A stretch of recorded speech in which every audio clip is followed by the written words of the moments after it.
Hey everyone, and welcome to this explainer. I am so thrilled you're joining me today. Usually when we look back at towering historical figures, we're totally focused on their public lives, right? Their treaties, their big speeches, their massive societal impact. But today, we're going to flip the script entirely. We're diving into the incredibly intimate human side of one of history's absolute greatest leaders, Prophet Muhammad, peace be upon him. And we're going to do this by looking really closely at his profound, deeply personal bond with his wife, Aisha. So, let's just jump right in. Here's the big question we're looking at today. How did one of history's most influential leaders actually act at home? I mean, think about it for a second. We constantly study public victories, but a true legacy? That's built behind closed doors too. It's built in those quiet, unseen moments of mutual respect, emotional intelligence, and just genuine partnership.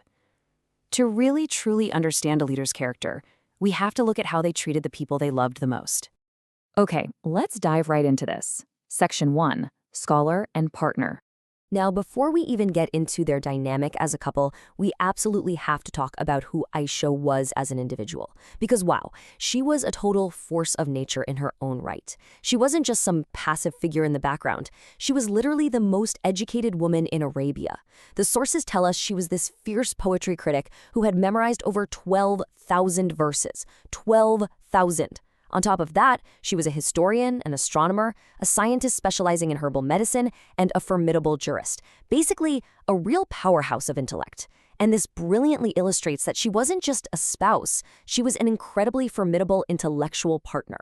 But, alongside that towering intellect, there was also this deeply personal, sweet affection between them. The sources make it super clear that the prophet absolutely adored her. He was totally captivated by her youthful beauty, and he even gave her this really affectionate nickname, Al-Humaira, that essentially translates to a sweet term of endearment for her rosy complexion. So what we're seeing here is this beautiful marriage of deep intellectual respect paired with genuine romantic affection. Moving on to Section 2, a public declaration of love. To really grasp how huge this next point is, you have to remember the context of 7th century Arabia. Public displays or loud declarations of affection towards women? Yeah, definitely not the cultural norm back then. But the prophet was totally unashamed to express his love for Aisha openly. Let me paint the picture for you. It was during a military campaign, the expedition of Dhat as-Celestials. A companion named Amr bin al-As walks right up to the prophet and asks a very direct, highly personal question. He asks, who among the people is most beloved to you?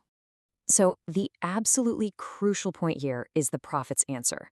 He doesn't hesitate for a second. He doesn't name a top military general or some powerful tribal leader.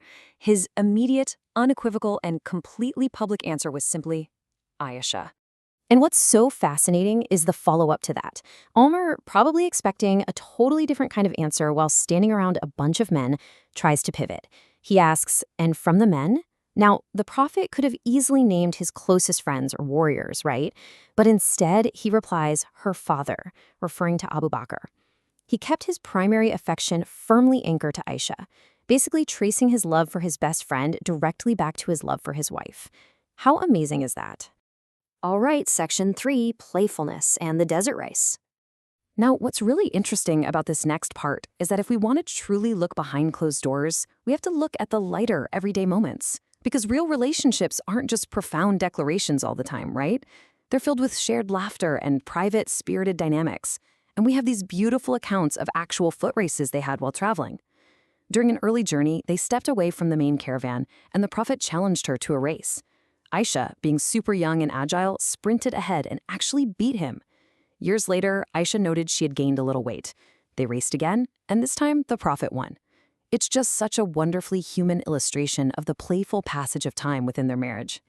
And literally right after winning that second race, as they're standing there catching their breath, the prophet playfully evens the score.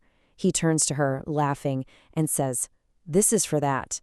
He remembered that very first race from years ago. It just beautifully shows a marriage built on friendship, humor, and a shared history of joy. Which brings us to Section 4, Grace amidst jealousy.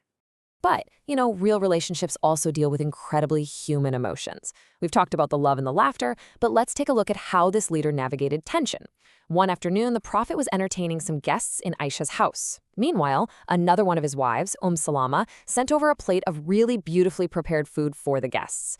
Well, Aisha experienced a very natural flare of marital jealousy, seeing another wife's food being presented in her own home, and she acted on impulse. She actually struck the servant's hand, and the plate completely shattered onto the floor, scattering food everywhere. So, how does a great leader react to a public disruption like this? He didn't shout, he didn't scold her in front of his guests or demand an apology. Instead, he just knelt down, calmly gathered the broken pieces of the plate, and scooped up the food. And as he did this, he looked over at his guests and simply said twice, "Your mother got jealous." He totally validated her feelings. He handled the entire situation with just unbelievable grace, protecting her dignity while completely diffusing the tension in the room. It is absolutely a masterclass in emotional intelligence. And finally, Section 5, the final moments. As we get to the prophet's final days, his illness had intensified significantly, and he was in immense pain. According to the sources, he kept asking his wives, "Where will I be tomorrow? Where will I be tomorrow?" He was subtly trying to figure out when it would be his day to stay in Aisha's quarters. Recognizing his unspoken wish, his other wives graciously gave him permission to spend his remaining time wherever he wanted. And so, fully supported by his family, he was moved exclusively into Aisha's room for his final nursing. Inside that room, we witness an act of just incredible intimacy. As he lay there, terribly weak, her brother walked in holding a siwak. That's a traditional small twig used for cleaning your teeth. The prophet couldn't even speak at this point, but Aisha noticed him looking at it. She softly asked if he wanted it, and he nodded. But the wood was way too hard for him in his weakened state. So Aisha took the siwak and actually chewed on it herself to soften the bristles with her own saliva, and then gave it to him to use. It was this beautiful, final shared blessing, literally mixing their saliva right before his passing. Shortly after that, his strength just completely faded. The historical records tell us that as he took his final breath, he wasn't sitting on some grand throne, and he wasn't surrounded by his military commanders. He passed away resting right there in Aisha's lap, physically held between her chest and her neck by the person he loved the most. So, what does all this mean? It brings us to a final, really important thought. What does a true historical legacy look like behind closed doors? History is always so quick to record the big conquests and the grand public speeches. But true greatness, it's equally, if not more importantly, measured by how a person treats their family in the quietest, most private moments of their lives. It's about love, grace, and genuine human connection. Thank you guys so much for joining me in exploring this incredible source material today. Keep questioning, keep learning, and I'll catch you in the next explainer.